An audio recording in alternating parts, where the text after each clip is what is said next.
Kata-kata kasar, makian seringkali menjadi bumerang. Berapa banyak majikan yang dibunuh oleh bawahannya karena berkata kasar dan memaki mereka. Berapa banyak pacar atau pasangan yang putus bahkan juga dibunuh karena kata penghinaan yang mereka terima. Berapa banyak orang yang masuk penjara karena hate speech. Coba lihat para pendakwah yang suka menghina-hina orang itu. Penjara adalah tempat mereka. Marilah kita meningkatkan kemampuan berbicara kelompok dalam berbahasa baik, bahasa pujian, bahasa kekaguman. Itulah yang kita saksikan bagi orang-orang sekitar kita.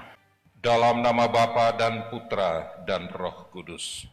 Rahmat Tuhan kita Yesus Kristus, cinta kasih Allah dan persekutuan Roh Kudus bersamamu. Saudara-saudari yang terkasih, bulan September kita memasuki bulan Kitab Suci Nasional.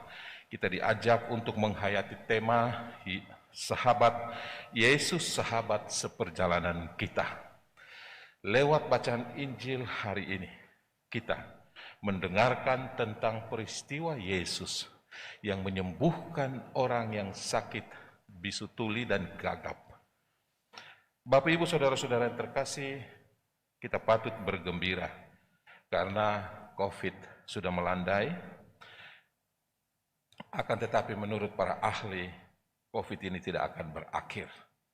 Dia berubah wujud dari pandemi menjadi endemi.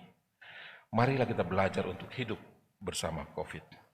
Pemerintah telah membangun 5 rencana ketahanan kesehatan masyarakat. Mungkin kita bertanya sejauh mana kita, gereja dan agama, membangun ketahanan iman. Semoga firman Tuhan hari ini, Efata, mampu membuka tali kusut pengertian dan melepaskan ikatan-ikatan, khususnya rasa khawatir, rasa takut yang melanda hidup kita. Marilah saudara-saudara terkasih, mengawali perayaan Ekaristi kita mohon ampun terlebih dahulu atas dosa dan kesalahan yang telah kita perbuat. Semoga Allah yang Maha Kuasa mengasihani kita, mengampuni dosa-dosa kita, dan menghantar kita ke hidup yang kekal.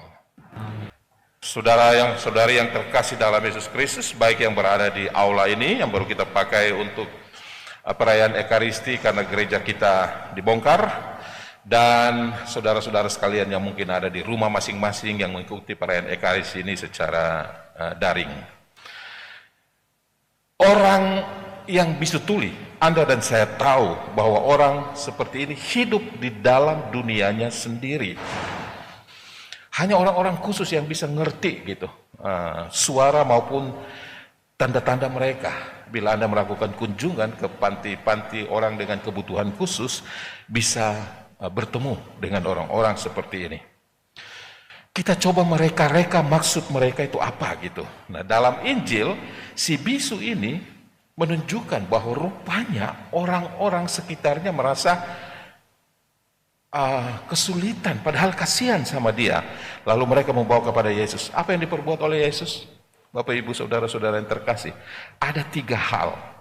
Pertama, memisahkan dari orang banyak. Sebenarnya mungkin kita bertanya ya, kenapa Yesus harus menyingkirkan orang ini dari orang banyak? Bukankah dalam hidup sehari-hari dia sudah tersingkir dari komunikasi banyak orang? Dan orang banyak ingin membawa dia supaya menyaksikan apa yang bisa dilakukan Tuhan terhadap dia. Kenapa Yesus menyingkirkan dia? Ini tidak biasa. Ya. Apalagi, ya kita semua berpikir bahwa mungkin Yesus ingin supaya mujizat ini jangan menjadi sensasi. Apalagi di akhir Injil kan dibilang, ya melarang supaya orang-orang jangan memberitahukannya. Tetapi pada titik ini saya ajak kita untuk melihat ada hal menarik dalam proses pengasingan ini. Perhatikan ya, kesulitan komunikasi membuat orang yang bisu tuli ini ada bersama-sama dengan orang lain, tapi sebenarnya dia jauh dari hiruk pikuk dunia orang banyak. Ia sepi di tengah hiruk pikuk dunia di sekitarnya. Pada poin ini saya teringat, kita tidak mengalami gagap dan bisu, tuli, apalagi. Tetapi kita dilengkapi dengan peralatan yang canggih, malah membuat kita sepi di tengah hiruk pikuk. orang banyak, tetapi kita masuk dalam pikiran kita sendiri dalam dunia media sosial. Alat komunikasi seperti ini tidak jarang ya, membuat orang yang dekat menjadi jauh, dan orang-orang yang entah dunia anta berantah jauh sana malah menjadi dekat.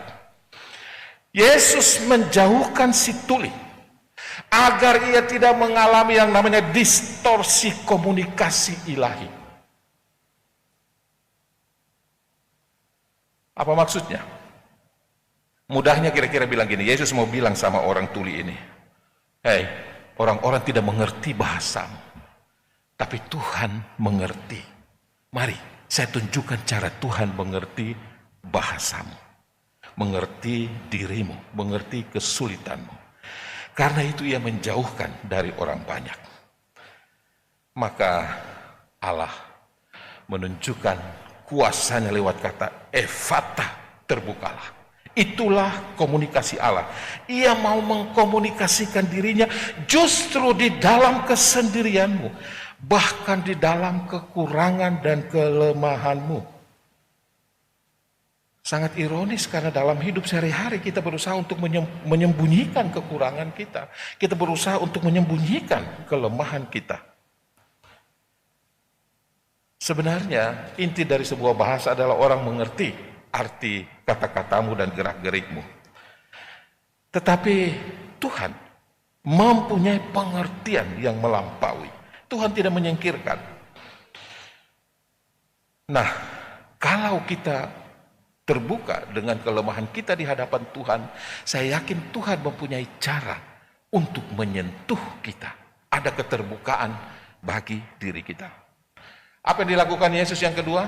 Memasukkan jarinya. Ini luar biasa. Yesus biasanya hanya bersabda saja, sembuh. Tetapi yang ini menyentuh telinga dan lidahnya. Ia menggunakan tangan untuk menyentuh kekurangan-kekurangan si bisu tuli. Dan si bisu tuli sendengkan telinga untuk disentuh. Ia menunjukkan kekurangannya di hadapan Tuhan. Saya rasa kita belajar untuk jangan menyembunyikan kekurangan kita. Kalau Tuhan menghendaki terjadi perubahan. Paus Fransiskus dalam dokumen Patris Corde yang tahun ini kita jalani sebagai tahun Santo Yusuf sebenarnya, itu mengajak kita untuk berpikir begini ya.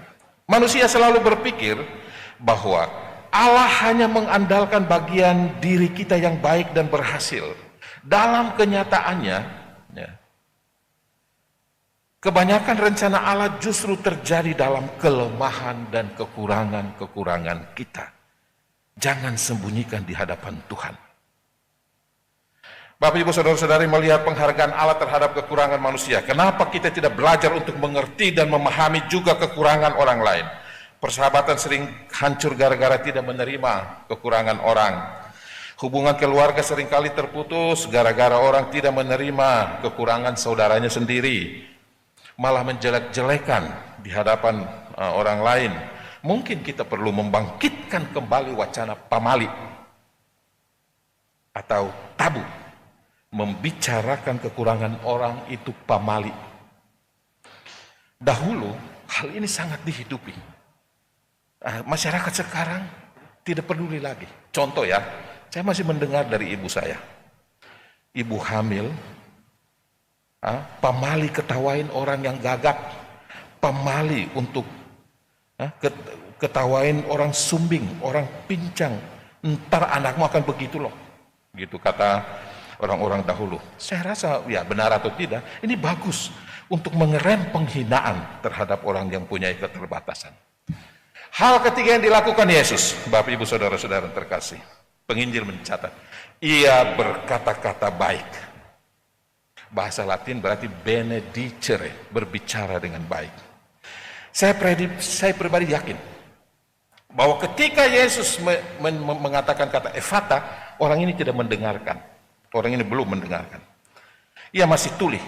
Habis Yesus berkata Efata, baru dia bisa mendengar dan bisa bicara. Banyak kita berpikir bahwa mujizat ini abrakadabra langsung jadi. Tapi menurut saya ada proses. Bukan sekedar terjadi instan begitu saja. Orang tuli ini, ya orang tuli berarti bisu. Sebenarnya tuli bisu. Tuli dulu baru bisu. Gitu. Yesus sentuh telinganya dulu baru lidahnya. Maka pasti dia mendengar lebih dahulu baru dia berbicara. Apa yang dia pelajari dari orang yang baru bicara? Kata-kata yang dia dengar pertama kali. Dan kenapa penginjil mencatat dia bisa berkata-kata baik? Karena yang dia dengar adalah orang-orang yang mengucapkan kata baik. Puji Tuhan, dia sudah sembuh. Ini kan kata-kata baik. Ini luar biasa.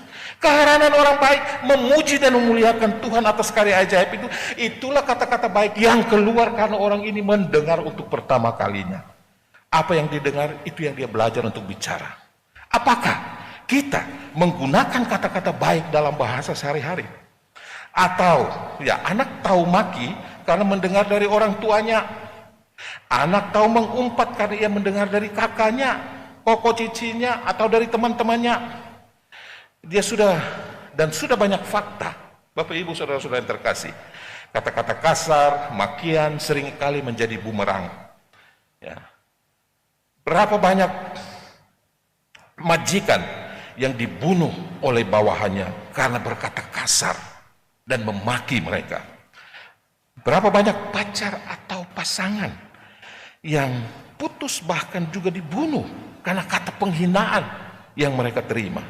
Berapa banyak orang yang masuk penjara karena hate speech. Coba lihat para pendakwah yang suka menghina-hina orang itu. Ya, penjara adalah tempat mereka. Marilah kita meningkatkan kemampuan berbicara kelompok dalam berbahasa baik, bahasa pujian, bahasa kekaguman. Itulah yang kita saksikan bagi orang-orang sekitar kita. Akhirnya bagian terakhir dari Injil mencatat, ia menjadikan segala-galanya baik. Ternyata benedicere, berkata-kata baik tidak cukup. Harus ada yang namanya benevolere, berkehendak yang baik, voluntas, dan benefacere, artinya berbuat yang baik. Mari kita belajar untuk hidup bersama COVID. Sekali lagi, dia berubah wujud dari pandemi menjadi endemi. Semoga lama-lama ya COVID ini seperti flu biasa aja, sehingga kita nggak terlalu takut. Tuhan menyentuh hati, pikiran, dan perbuatan kita agar menjadi baik selalu adanya. Amin. Pengumuman paroki. Jadwal misa lansia hari Sabtu 11 September pukul 4:30 sore. Wilayah Jelambar 1 Utara, Tomang 2, Tomang 3, Jelambar 2 Barat, dan Mogot, Polri A, Grogol 2, dan Tanjung Duren B.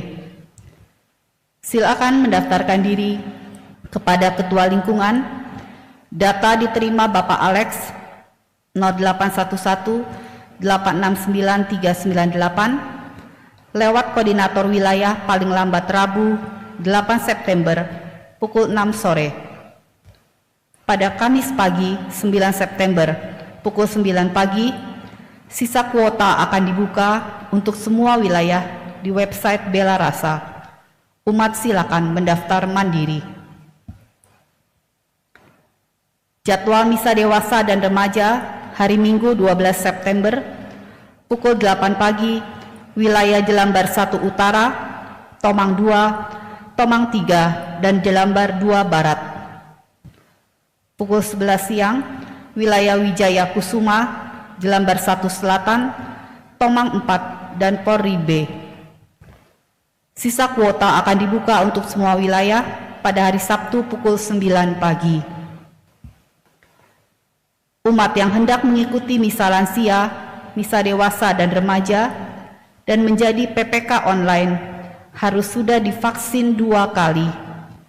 Jika ada yang belum divaksin, karena alasan kesehatan atau penyintas, bisa menghubungi lansia pada Bapak Alex 0811 869 398, dewasa dan remaja pada Ibu Dewi 0896 5197 7002, dan PPK online pada Ibu Vela 0856 9321 4061. Terima kasih atas perhatian umat sekalian. Saudara-saudari yang terkasih, seiring ajakan gereja, mari kita makin mengakrabkan diri dengan kitab suci, baik dalam renungan bacaan pribadi maupun pendalaman-pendalaman iman di lingkungan, wilayah, dan lain-lain. Marilah kita tingkatkan hubungan kita dengan Yesus, sahabat dalam perjalanan kita. Kita mohon berkat Tuhan. Tuhan sertamu. Dan sertamu juga. Semoga saudara sekalian diberkati oleh Yang Maha Kuasa, Bapa dan Putera dan Roh Kudus. Amin. Dengan ini perayaan Ekaristi kita sudah selesai. Syukur kepada Allah. Mari pergi, kita diutus. Amin.